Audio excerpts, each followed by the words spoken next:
And thank you, ladies and gentlemen, for joining us once again across the Louisiana plain, where we are steadily elevating the cause of constitutional conservatism, raising the voice of constitutional conservatives, and slowly but surely, day by day, draining the Louisiana swamp.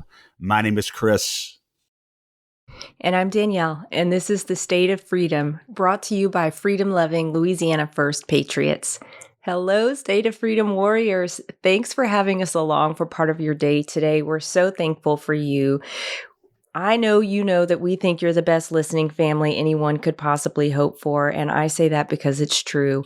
We are only here because of your encouragement, your prayers, and your financial support. If you are looking for a way to support us or advertise with us or even just send us feedback, please visit our website at freedomstate.us. You can do all of that there. And we'd really appreciate it if you'd help us get the word out and spread the reach of the State of Freedom. Please like the show on whatever platform you listen to us, subscribe to it, and share it. You can share short clips from our YouTube and Rumble channels instead of entire episodes, and the links to YouTube and Rumble for us are in the show notes and over on freedomstate.us.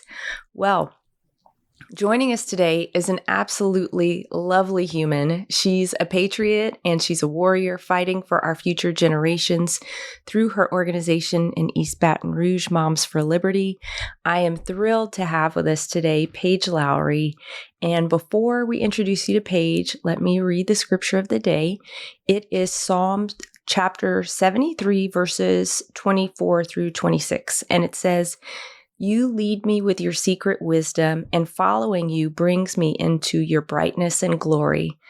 Whom have I in heaven but you? You're all I want. No one on earth means as much to me as you. Lord, so many times I fail, I fall into disgrace, but when I trust in you, I have a strong and glorious presence protecting and anointing me. Forever, you're all I need." And earlier in this psalm, the author was talking about how he saw that all that the wicked people were doing, how they're living, they seemed to thrive and have no problems. And the psalmist was recounting how he couldn't understand it until he went into God's presence and the Lord revealed to him that the wicked would see their day of destruction. And this revelation made him so thankful for God's discipline and protection, which at the time seemed really difficult to him. And it made him realize how blessed he is because he follows and trusts the Lord. So it totally changed his perspective. He was able to see the wicked for what they had coming, and he was able to see God's discipline for the love that it was once he was in the presence of the Lord. So let this be an encouragement today. Don't let the success of the wicked cause you to be jealous or to stray away from walking with the Lord or to get discouraged, because the Bible tells us again and again and again that the Lord will repay the wicked, and he takes care of and he rewards those who love and follow him. You know, Danielle, one of the ways I think that the devil can get into our minds, he's always prowling the earth looking for souls to steal and destroy, as the gospel tells us. One of the ways that he tries to do that is by getting us to look over at other people who are not following God, obviously, and yet they seem to prosper. And he can get us to start comparing and get us to even come to a point where we're despairing because look what they're doing. They're prospering over there and they don't follow the Lord, this, that, and the other. That's really how he can get us down. And it's so important to remember that God is in control. His justice is perfect. But most importantly, to remember that the only real joy and real satisfaction that we can have deep in our hearts is through our relationship with God and our knowledge of him. And so it is such an important psalm to remember that his justice is supreme and that we can always be joyful in him. Yeah, absolutely. And his perspective and our perspective changes when we get in his presence. I think that's the biggest part for me. We can see everything looks different whenever we have a right perspective. When we have a real encounter with the Lord, which comes only from prayer and spending time with him and taking time with him. Well, I am Absolutely thrilled as you are to have Paige Lowry with us today. As you said, the founder, one of the founders of Moms for Liberty, has done so much for our children, our parents, and our state, education transparency. Paige, what a joy. How are you today? Good morning, Chris and Danielle. Thank y'all for having me on this morning. It's a pleasure. Absolute pleasure is all ours. Before we get started on other issues today, Paige, tell the listeners what exactly is Moms for Liberty. It has become a force not only in Louisiana, but nationally, and is one of the most prominent parental rights education organizations in the country. How did you get involved with it? What motivated you to start it? And what exactly does Moms for Liberty do? Thank you for asking that question, Chris. Moms for Liberty for me was actually the right fit, meaning I had been doing the advocacy work here in the state of Louisiana for quite some time, the past 3 years. And Moms for Liberty as a whole represents parental rights, which is something that we've seen over the COVID issues that have transpired over the last couple of years just be completely trampled on. It's those issues that actually ignited me to get involved, heavily get involved, should I say. I was involved prior to that, but Moms for Liberty was really just the right fit. Emily Shinivert, who is our chair, and she's actually walking into the state legislature this year as a freshman state representative. She actually came to me and she said, "Hey, I'm thinking about starting this organization. What do you think? What do you think about it?"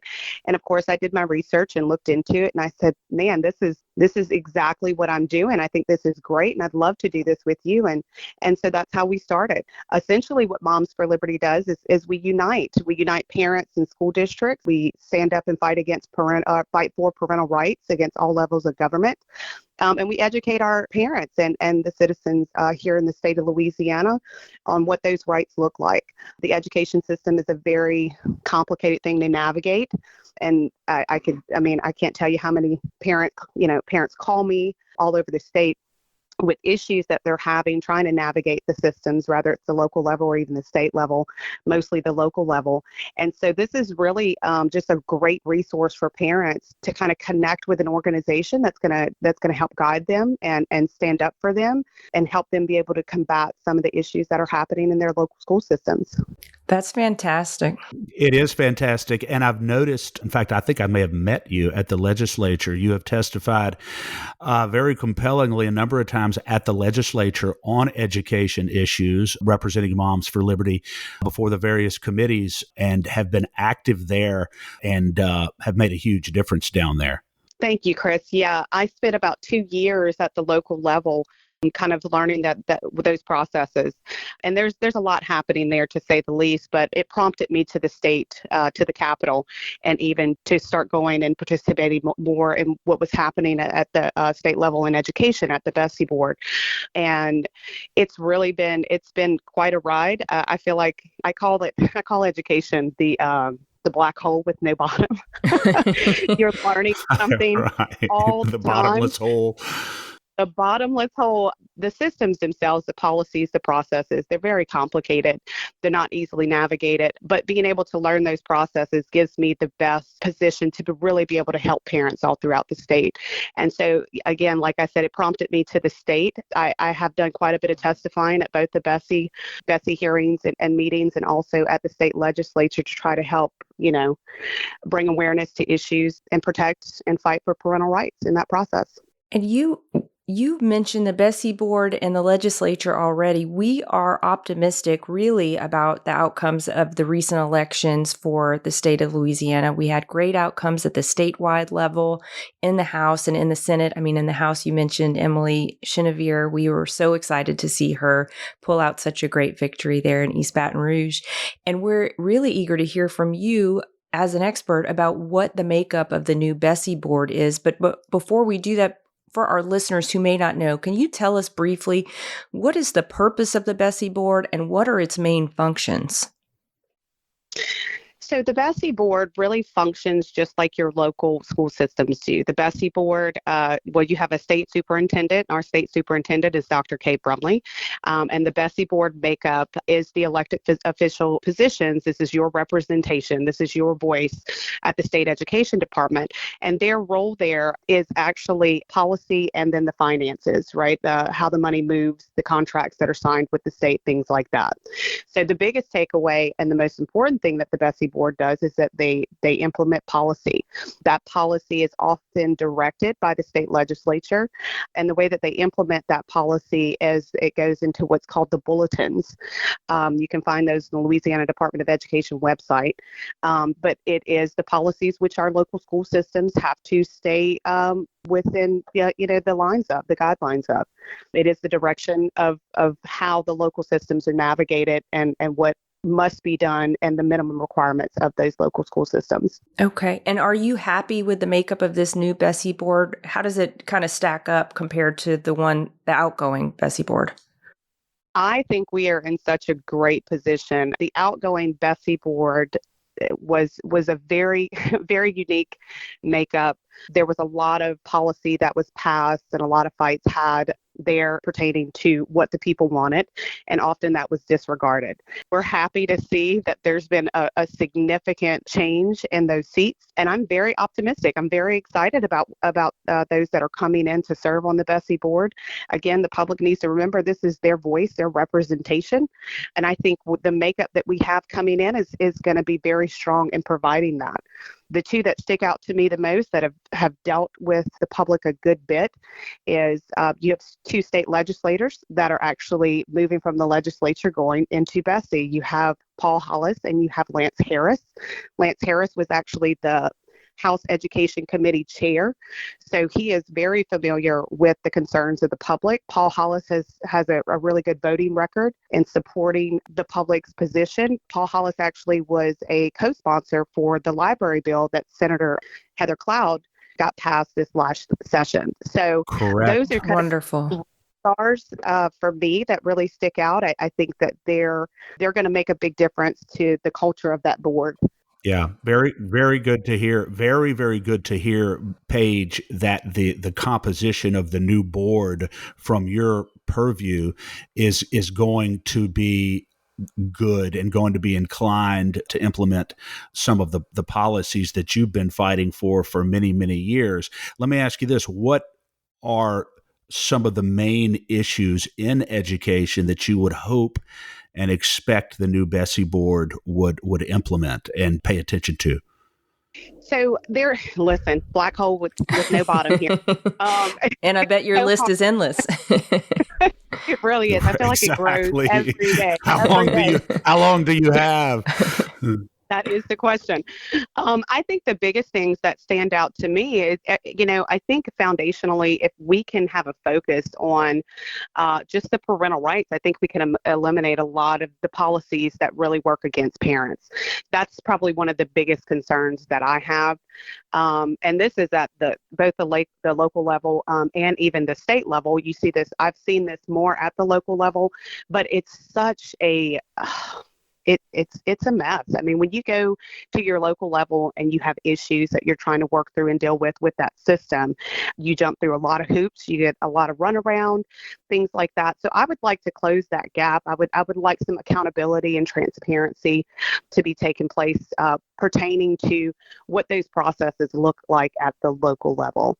Not to interrupt you, Paige, but I need to ask you this. When you say parental rights, like I'm a parent, I've got kids, if I have kids in public school, when you be a little more specific, when you say parental rights, what does that look like? So it really depends on the grievance, right? So let's say, for instance, we could use bullying as an example. Let's say your child is being bullied at school. We have laws that are in place, very strenuous laws here in the state of Louisiana. Often when a parent finds out that there's an issue at their child's school, their child's being bullied in, they're going to go directly to the teacher. They're going to talk to that principal. Maybe something happens, maybe something doesn't. Let's say the kid, after those meetings and that intervention, these things are continuously to happen. What we're finding is that the local systems aren't even following their own policies. There's supposed to be formal complaints made. Those formal complaints are extremely important because those complaints get reported to the state education department, which in turn around and get reported to the state legislature. So what that does is that's supposed to be some type of accountability. But the problem is that parents don't know their rights, and therefore formal complaints are often knocked down to informal complaints. And if it's an informal complaint, it's like it never happened. It doesn't actually get the record. And so, again, what Moms for Liberty would do in assisting a parent with that issue is making sure that the parent knows their rights, making sure that those formal complaints are done properly. But the enforcement mechanism pertaining to the state, there just isn't any. The state doesn't actually have any oversight. And what's extremely frustrating is no matter what the situation is, if that parent says, okay, well, this local school system's not, even me understanding my rights, they're not in compliance with state law, they're not doing what they're supposed to be doing. There is a mechanism to make that complaint to the state, but often those state complaints get knocked down to informal. So there's no accountability. So when I say I'd like to see better accountability pertaining to the local districts and the state oversight, that would be one example. And Paige, you've mentioned how complicated the system is several times now, and I think that's a point of frustration, I'm sure, for parents, as you've mentioned. Is there any hope that this BESE board, it sounds also what you just described, this whole system of formal complaints seems like it's set up to help parents, and it's set up so that local schools are actually held accountable to the rules that they set in place. But is there room to simplify the system, to simplify all these processes, both kind of at the contractual level, where you could see that would get very hairy probably within BESE board meetings, but then the system itself, so it's clear to parents what to do and what their rights are?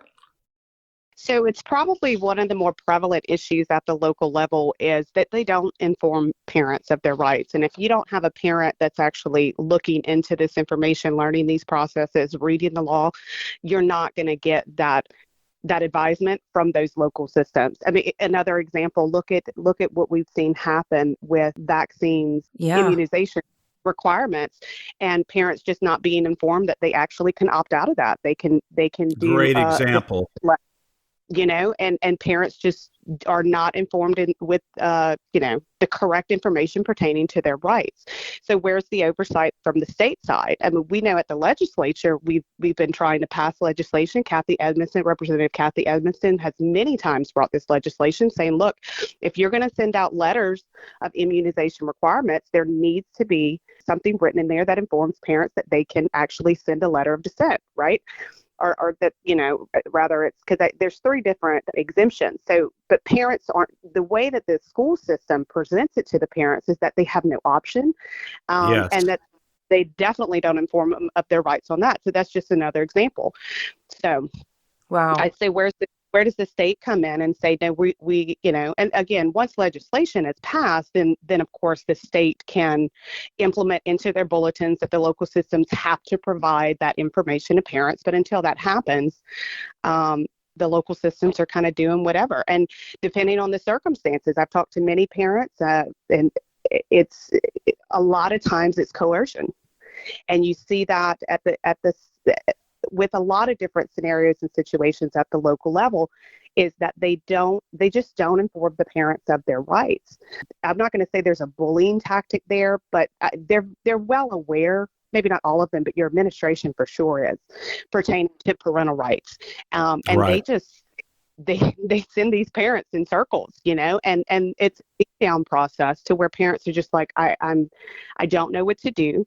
I've even seen local systems go as far as just telling parents in a situation that they couldn't get resolution to just sue us. Wow. And that's a whole come on, because yeah. That's crazy. And I can see that would happen. I can see that the parents would absolutely be forced to sue a school system just to get their own rights enforced. Well, and what's sad about that aspect too, I mean, litigation, if you can find an attorney, first of all, to go up against a school system, a local school system, they're using our tax dollars against it. Exactly. Litigation is anywhere between 7 to 13 years. And what we're also finding is often at the end of the litigation, if the individual, the plaintiff, wins that judgment, there's often non-disclosure agreements that have to be signed for those payouts to happen, for those That's so awarded. offensive. That is so offensive. Using our own tax dollars to basically fight against us for 13 years and then sweeping it under a rug once it's done. That is ridiculous. Truly ridiculous. Yeah, child abuse instances, we've seen this a good bit.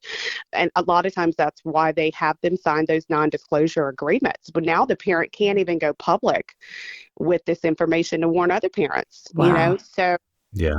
there's a lot happening there. Wow. Well, let's Does the shift BESE gears. Board? Well, let me ask before we Sure. do that. I know Danielle, you want to move on to Cade, but let me ask you this, Paige, before we do that.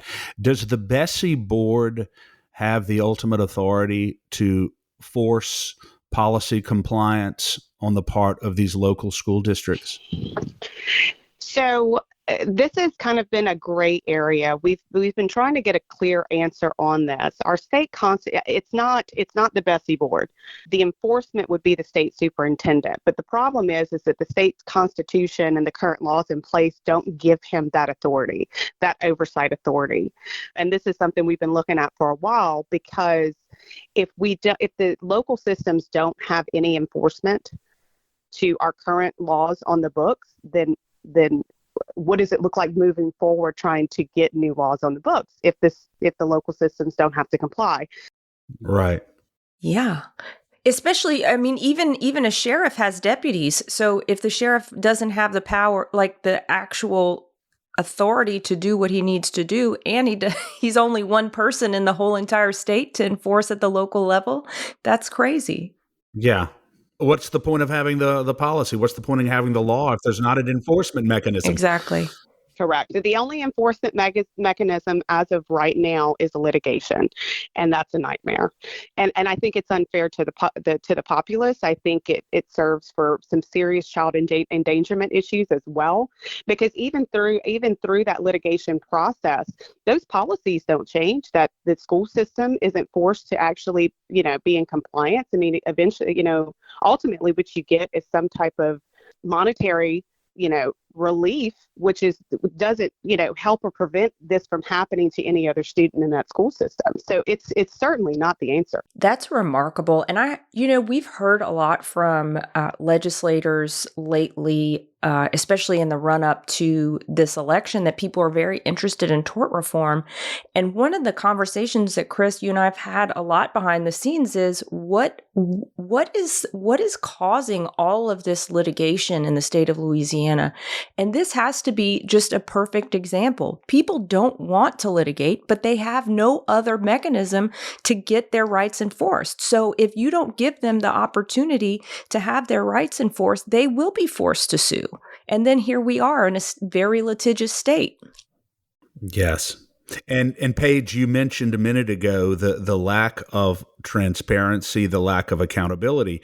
And Danielle, I couldn't agree with you more that if you want to decrease the litigation, at least in terms of the lawsuits against school boards and that sort of thing, in schools, then make the administrative process transparent, efficient, and accountable, and make sure that satisfactory results are achieved. But apparently that's not the case right now, Paige, that the parents sound very frustrated, both that they're not being informed of what their basic rights are, and if their rights are violated, there is no administrative redress that is satisfactory or that's transparent.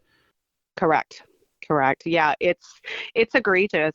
It's probably one of the main things that I saw firsthand being at the local level. And I mean, I started in Ascension Parish. I've been here to EBR, Livingston Parish, all the way up to Ouachita, Bossier, St. Tammany. I mean, I've been in a lot of different districts working with school boards and local school systems trying to address grievances, and it's the same song and dance, which I think actually goes back into not just the policies, but the trainings processes as well for administrators, for being, when I say administrators, being superintendents, school board members, and how they deal with this. What we've certainly learned, or what I've learned over the last 3 or 4 years, is that the attorneys are a big part of the problem as well.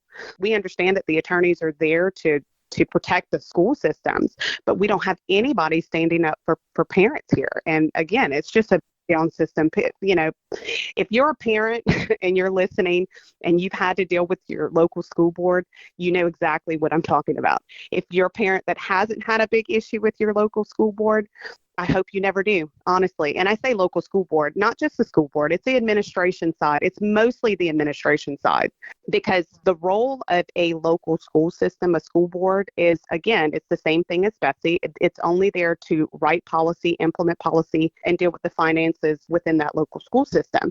The administration is the ones, is who's actually in charge of enforcing those policies through those local schools and their staff, employees of the school system.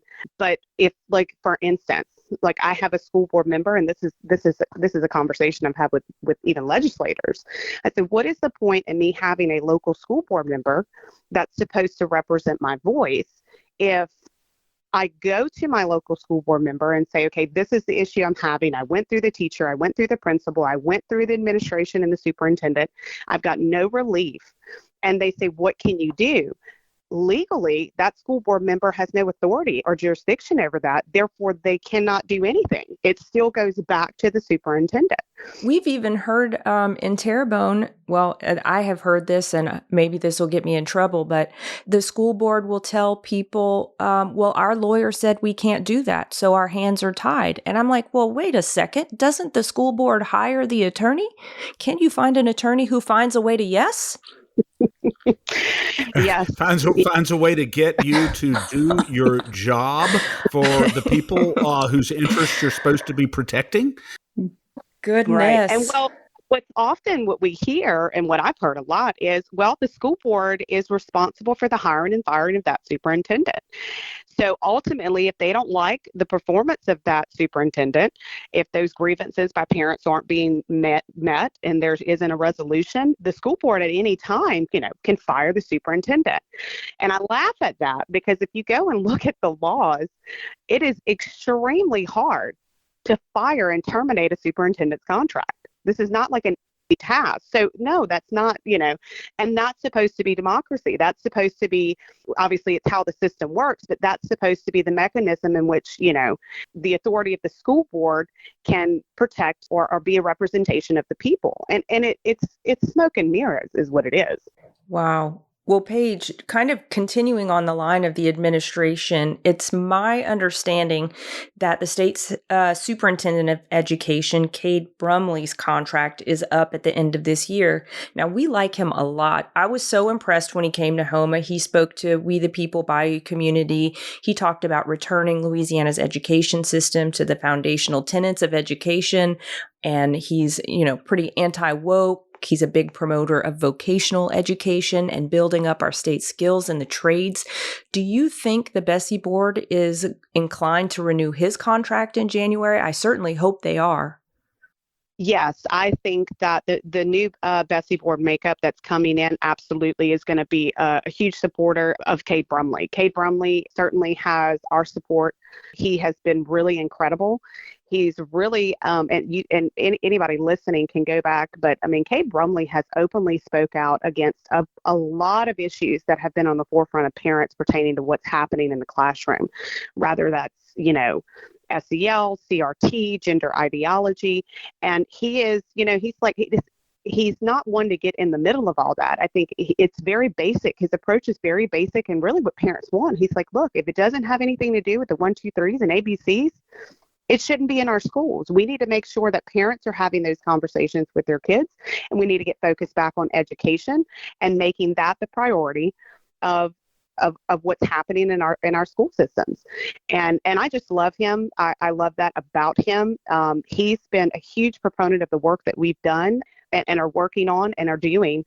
And so I fully support him. And I think he's going to have, I absolutely think his contract's going to be renewed. But I would encourage even those that are listening, if, you likely have a new BESE member, I would encourage you to find out who that is, reach out to them, send them an email, ask them if they intend to renew Dr. K. Brumley's contract, because I think he is going to be a huge proponent to turning around education here in the state of Louisiana. So I'm very optimistic. Is the BESE board, the new BESE board, which we have reason to believe is going to be made up of good people who are focused on parental rights, focused on making sure that the voice of parents and their concerns is heard, working together with Superintendent Brumley, assuming his contract is renewed.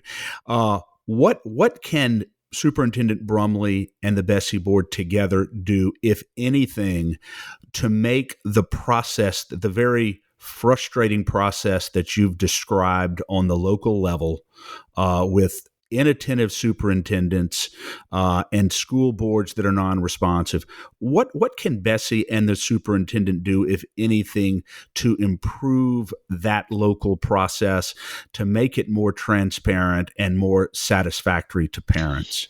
So this has been, there's a lot of thought that's gone into that. And I think it ultimately actually comes down to the legislature. The legislature is going to have to, give him more authority for enforcement, just on the current laws on the books. What that looks like, I'll leave that to him to elaborate on. As far as he's one man, right? He can't enforce all of the above, but having a department within the education department that takes on these formal complaints. And of course, after you've exhausted the system, right? The parents that wouldn't be able, in my opinion, and they shouldn't go straight to the state with an issue. They need to make sure that they're trying to get resolution at the local level, which is extremely frustrating.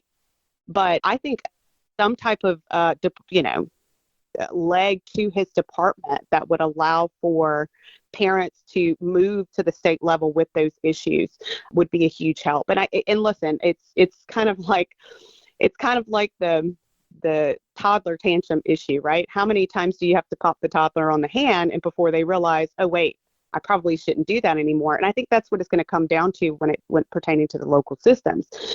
I hate to say an example needs to be made, but I think an example needs to be made, because it's only going to be by that example that's going to allow for the ripple effect for other districts to go, okay, there's serious consequences when we aren't in compliance with state law, and we're not in compliance even with our own policies. And we're going to make sure and do everything we can to not get that slap on the wrist, So what that looks like, I'm not sure. I do know that the legislature is definitely going to have to play a big role in that. That's what I was going to ask you about. Some of this is going to have to be addressed legislatively to give Superintendent Brumley, to give Cade more enforcement authority, so that these things can be enforced and accountability can be established on the administrative level, so parents are not forced to go and find lawyers and go sue and end up in court. But we are fully prepared and fully on board, Paige, with trying to assist in the crafting of some legislation that will create real mechanisms of administrative relief for parents, because I can't even imagine what it must be like for parents on the local level to have school boards and superintendents and administrators who are entirely non-responsive to their very real concerns and their real issues that they have. It's got to be extraordinarily frustrating. And well, you've seen it. Yeah, it is. It very much is. It's very discouraging. And because I've seen this in so many different school systems, it's very apparent and obvious to me that this is the process. It's a systemic problem. Correct. It's set up to work against the parents in this manner. And look, and something that I've talked to some people about, and I think the legislature should take some serious consideration is the fact that the superintendent's being hired and fired by the school board members. What if we make that an elected position? Then that superintendent has to be accountable to the people that elect him or her. Directly. Correct. And I think that may even be a good incentive for those superintendents and that those in administrative authority at the local level to do what's right, to really be in line with, helping parents navigate and being informed of their rights and doing what they're actually supposed to be doing. And I'm not saying all school systems. Obviously, I haven't been in all school systems, but it's certainly a systemic issue. Yeah, and I think the legislature is very well positioned to take up some good legislation. You've mentioned great names. I mean, Emily Chenevier obviously will be very involved, most likely on the education front. Kathy Edmonston, as you've mentioned, we had Chuck Owen on recently talking about how he wanted to definitely be on the education committee. So if just those three were on the education committee, we'd be headed in a great direction. Right. Look, Beryl Amadei That's right. has been incredible to work with on these issues. She has done a tremendous job on the current education committee, which obviously come January, we know that these committees are all going to change. So we're looking forward to seeing what that looks like. But there are definitely some really, Philip Tarver, there's some really strong proponents, state representative proponents that are looking to help fight for, transparency and accountability and parental rights in education. So I think that there's going to be a really good makeup, especially with this new legislative body coming in, the freshmen that are coming in. We're definitely going to see the culture of the legislature of the state change. And I'm very optimistic and very excited about that. And then, of course, Jeff Landry, so I think there's a optimism.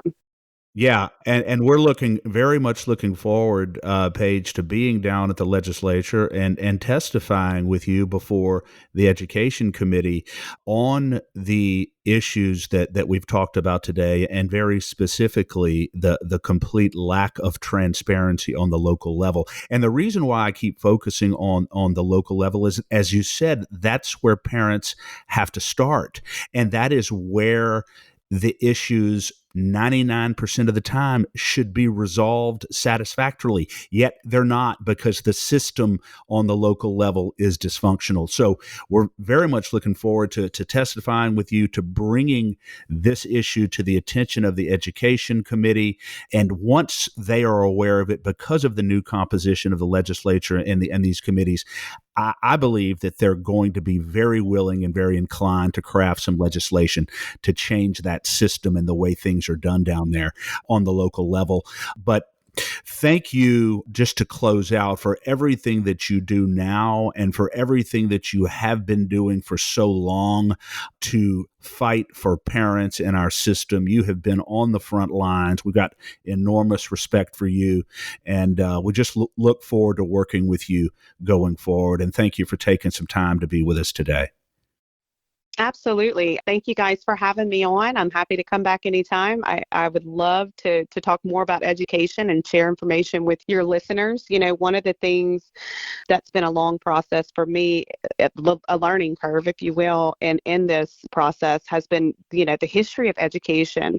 And I think it's important for us to really understand how we got here and what's going on currently in today's education. It's really important for us to understand how we got here, right? What's been going on probably since the 60s pertaining to education, and the biggest thing being the heavy hand of the federal government over our state and local system. So true. So with that being said, thank y'all for having me, and I would love to come back on and talk more about that history and about what parents need to be looking out for, past tense, and what is to come. So I appreciate y'all having me. I am optimistic about this legislative session. It's going to be fun. It is going to be fun. And thank you so much, Paige. We will be having you back on, and we'll be looking forward to that. How can people get in touch with you or learn more about Moms for Liberty? Yeah, so Moms for Liberty, it's Moms for Liberty East Baton Rouge Parish. We're a local chapter to East Baton Rouge Parish. We do work on local issues. My focus is both local and mostly state. But you can find us on Facebook at Moms for Liberty East Baton Rouge Parish. And if you want to email us, it's Moms for Liberty. That's M4L East Baton Rouge @gmail.com. All right. And we'll get it in the show notes. Yep. Absolutely. Well, thank y'all so much. Well, thank you, Paige. You are the very, very best. And we look forward to some great, great days ahead working with you. God bless you and have a great day. Thank you guys. You too. Thanks, Paige. Merry Christmas. Merry Christmas. Chris, she has just been in the trenches, hasn't she? Oh, yeah. I mean, going back many years and still has such a great attitude, such great passion for what she does. And we're just fortunate to be in the foxhole with her on these very important issues. And I'll tell you, Danielle, if there was ever an opportune time to address the administrative dysfunction on the local level of the school system in Louisiana with regard to transparency and parental rights and the way the whole grievance process works, now is the time. There is no excuse. We have what we need in place. We're going to have the members of the committee in place. It's time to get some legislation in place that corrects those major problems on the local level of the school system. Yeah, and let it be legislation that simplifies rather than complicates. I think my big mantra that complication begets corruption, and the school system is no exception to that. I just really would like to see this process get simplified, get the system simplified, and make everything, as you and Paige have both said, clear, transparent, understandable for the parents who have to navigate the system. And it does not have to be complicated. You're right, Danielle, and it shouldn't be complicated. It should be very, very simple. Here is the required process that the local school boards and the local superintendent must go through and outline some parameters that establish transparency, accountability, and real oversight over that process. The problem now, as Paige pointed out, is that there's no accountability. And when there's no accountability, that is just a recipe for dysfunction, corruption, and a lot of frustration. And so I think that legislation can be crafted, very simple legislation that establishes those parameters. And I hope that happens this session, not next year, not 2 years from now, this session. Yeah. Yeah, I hope so as well. And Chris, you will be at the legislature. Katie will be at the legislature. I'll be there when I'm able. And we expect that LCAG will have a hand in writing a lot of that legislation. Yes, and we're going to be working very, very hard. And we are so appreciative, Danielle, of the many members of LCAG, the many supporters of LCAG who provide us the resources that make us able to devote the time, the energy, and the effort to all of these important issues. And so I thank all of the LCAG members, and I strongly encourage all of our listeners to join LCAG as members for the cost of roughly 4 large cups of coffee a month. $22 a month. You can sign up as a member of LCAG, and with increasing citizens across the state doing so, our infrastructure will be strong and will be unstoppable. And you can join by going to www.lacag.org, or you can mail donation checks or membership checks to LACAG, P.O. Box 64952, Baton Rouge, Louisiana 70896. Let us continue to be your eyes and your ears in the state legislature. Yes, and for listeners who may not yet be supporting the State of Freedom but love the content that we bring to you and want to see more of it, please consider supporting us at freedomstate.us. You can do that there, or you can send a check to P.O. Box 861, Berg, Louisiana 70343.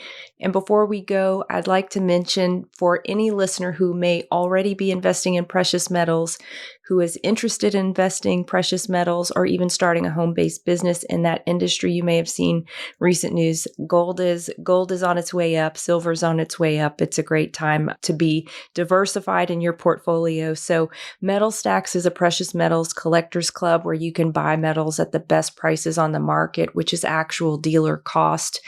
Metal Stacks is beating the big sites. They have no credit card fees and no minimums. So you can get a stocking stuffer there. You can just, make a small monthly investment if you want, rather than this does not have to be a huge investment. And you can also refer people to metal stacks for an additional income if that's interesting.